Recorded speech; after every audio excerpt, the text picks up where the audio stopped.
గత నెలలో జమ్మూ కశ్మీర్లోని పహల్గాం దాడికి ఇండియా ప్రతీకారం తీర్చుకుంది. అర్ధరాత్రి జరిపిన ఆపరేషన్తో ప్రాణాలు కోల్పోయిన టూరిస్టు బాధితులకు న్యాయం చేసినట్టయింది. భారతీయ పౌరుల ఊపిరి తీసి హాయిగా సేద తీరుతున్న ఉగ్రమూకలను ఊచకోత కోసింది ఇండియన్ ఆర్మీ. మే 7వ తేదీన తెల్లవారుజామునే ఊహించని రీతిలో అటాక్ చేసి ఉగ్రవాదుల అంతు చూసింది.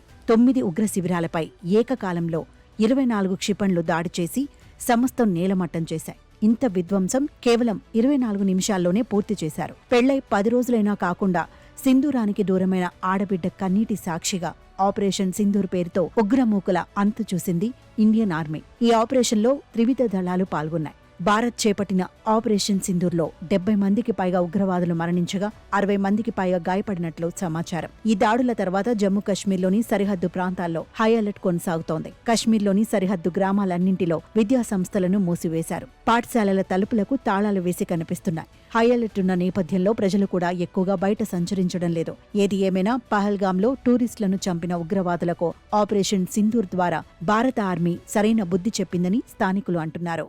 మే 7వ తేదీ భారత్ కు చాలా కీలకమైన రోజు. నా పేరు రామ్ స్వరూప్ శర్మ, జహాన్ గ్రామ సర్పంచ్ని. ప్రధాని నరేంద్ర మోదీ నాయకత్వానికి మద్దతు తెలుపుతున్నాను. పాకిస్తాన్ ఉగ్రవాద శిబిరాలపై భారత ఆర్మీ మెరుపు దాడులు చేసింది. ఉగ్రవాదులకు శిక్షణ ఇవ్వడం కోసమే ఆ శిబిరాలు నిర్మించారు. ఎవరూ మర్చిపోలేని విధంగా పహల్గాంలో టూరిస్టులను కాల్చి చంపారు. భారత్ చేసిన అటాక్ ఉగ్రవాదులకు మంచి సమాధానం. ప్రధాని నరేంద్ర మోదీ చెప్పినట్లే ఉగ్రదాడులకు ప్రతీకారం తీసుకున్నారు. ఆయన మాటను నిలబెట్టుకున్నారు. అర్ధరాత్రి 1:30 గంటల సమయంలో 9 ఉగ్రవాద స్థావరాలపై భారత దళాలు దాడి చేసి ధ్వంసం చేశాయి. మేం సరిహద్దుకు అతి దగ్గరలో నివసిస్తున్నాం. ఇలాంటి పరిస్థితులు ఎంత ప్రాణహాని కలిగించగలవో మాకు బాగా తెలుసు.